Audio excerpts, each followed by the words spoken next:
आपके लिए हम ले आए हैं सामान्य हिंदी वायरल मॉडल पेपर के बहुत ही महत्वपूर्ण क्वेश्चन। यहाँ पे आप देख पा रहे हैं ये मित्रों जो आपके पास मॉडल पेपर है सन 2023 का है, पूर्णांक 100 नंबर। और खास बात यह है मित्रों जो आपको हम क्वेश्चन हल करवाएंगे, यहाँ पे आप देखिए वही क्वेश्चन हल करवाएंगे जो कल आप हिंदी का एग्जाम देंगे, जो आपके पेपर में आएगा। यहाँ पर देखिए एक तो आपका ये आता है, यहाँ पर देखिए बैंक में खाता खोलने के लिए बैंक प्रबंधक को आवेदन प्रार्थना पत्र, आपका हम 7 नंबर की तैयारी करवा देंगे। और दूसरा मित्रों 3 नंबर का आपका दोहा होगा, ये हर साल आएगा। और 3 नंबर का उत्प्रेक्षा अलंकार और 3 नंबर का हास्य रस।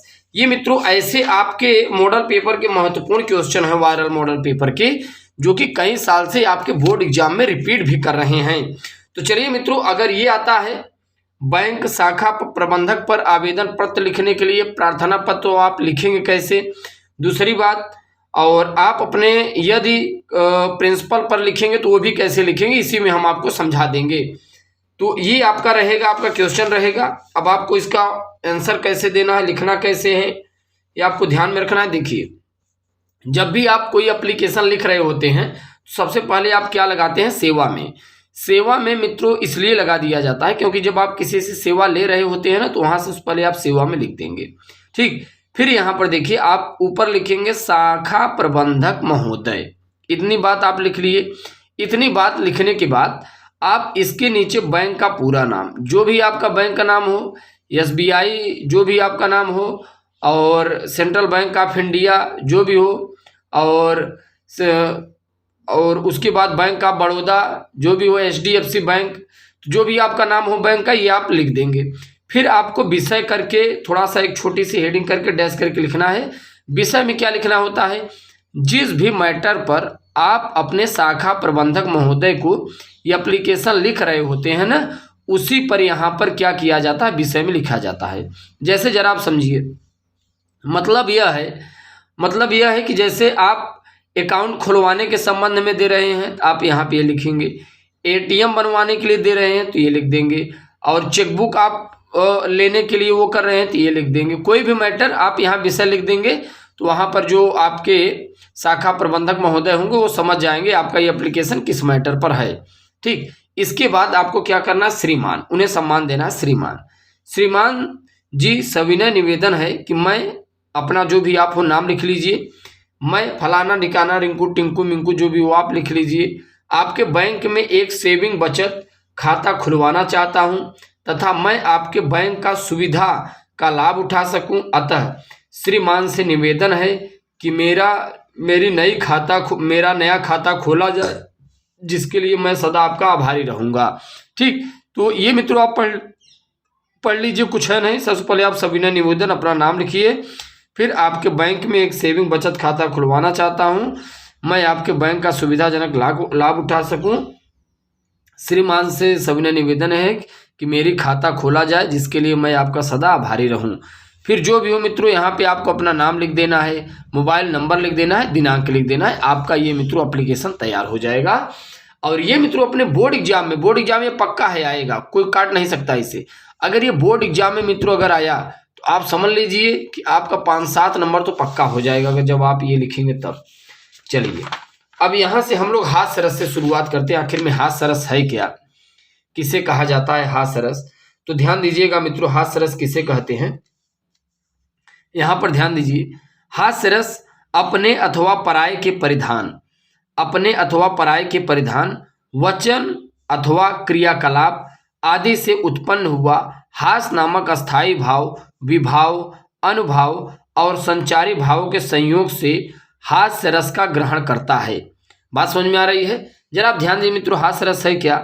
अपने अथवा पराये के परिधान, कामा वचन अथवा क्रियाकलाप आदि से उत्पन्न हुआ हास्य नामक अस्थायी भाव, विभाव, अनुभाव और संचारी भाव के संयोग से हास्य रस ग्रहण करता है। तो ये आपका हास्य रस का डिफिनीशन हो जाता है, राइट। इसके बाद आपको क्या करना है? ध्यान दीजिए, उदाहरण में आपको क्या करना है? नाना वाहन नाना वेशा, विहसे सिवा समाज निज देखा, कोऊ मुखहीन विपुल मुख काहू, बिन पद कर कोऊ बहु पद बाहु। तो ये मित्रों जो चौपाई है आपके हास्य रस से रिलेटेड है। अगर मित्रों हास्य रस का डेफिनेशन उदाहरण में ये चौपाई लिखते हैं तो आपको पूरा नंबर एग्जामिनर दे सकता है। इसके बाद देखिए आपको स्पष्टीकरण आपको देना है। स्पष्टीकरण यानी हास्य रस का आप क्या स्पष्टीकरण दे सकते हैं ये आपको जानना चाहिए। तो यहाँ पर आप ध्यान दीजिए, शिव विवाह के समय की ये पंक्तियाँ हास्यमय उक्ति हैं। शिव विवाह के समय की ये पंक्तियाँ हास्यमय उक्ति हैं। इस उदाहरण में अस्थाई भाव हास्य का आलंबन शिव समाज है, आश्रय शिव स्वयं है, उद्दीपन विचित्र वेशभूषा है, अनुभाव शिवाजी का हंसना है तथा रोमांच हर्ष चापल्य आदि संचारी भाव है। इनसे पुष्ट हुआ हास्य नामक अस्थाई भाव हास्य रस की अवस्था को प्राप्त हुआ है। तो मित्रों आप देख पा रहे हैं ये आपके बोर्ड एग्जाम के लिए बहुत ही महत्वपूर्ण है। तो आपको ये समझना चाहिए मित्रों, आप अपने बोर्ड एग्जाम में ये लिखेंगे कैसे, राइट। इसके बाद आपका आ जाता है उत्प्रेक्षा अलंकार। आखिर में उत्प्रेक्षा अलंकार क्या है आपको ये जानना चाहिए। देखिए उत्प्रेक्षा अलंकार किसे कहते हैं, जहाँ उपमेय में उपमान की संभावना की जाए वहाँ उत्प्रेक्षा अलंकार होता है।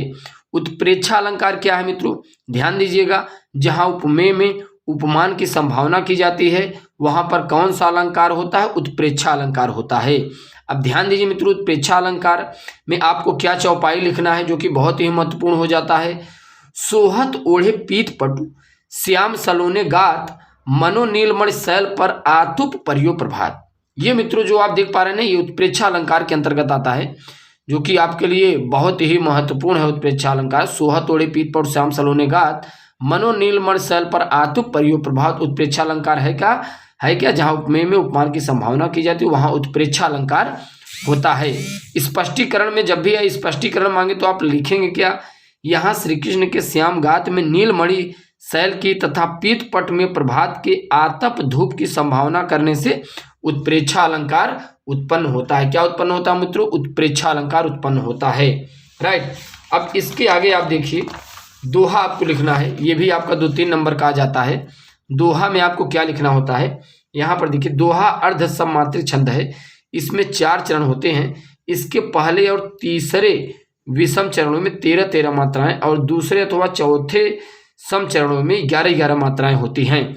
अब यहाँ पर इसका अगर आप उदाहरण देखेंगे तो बहुत ही अच्छी ये पंक्ति है, मेरी भव बाधा हरो राधा नगरी सोई जा तन की झाई परे श्यामु हरित दुति होई।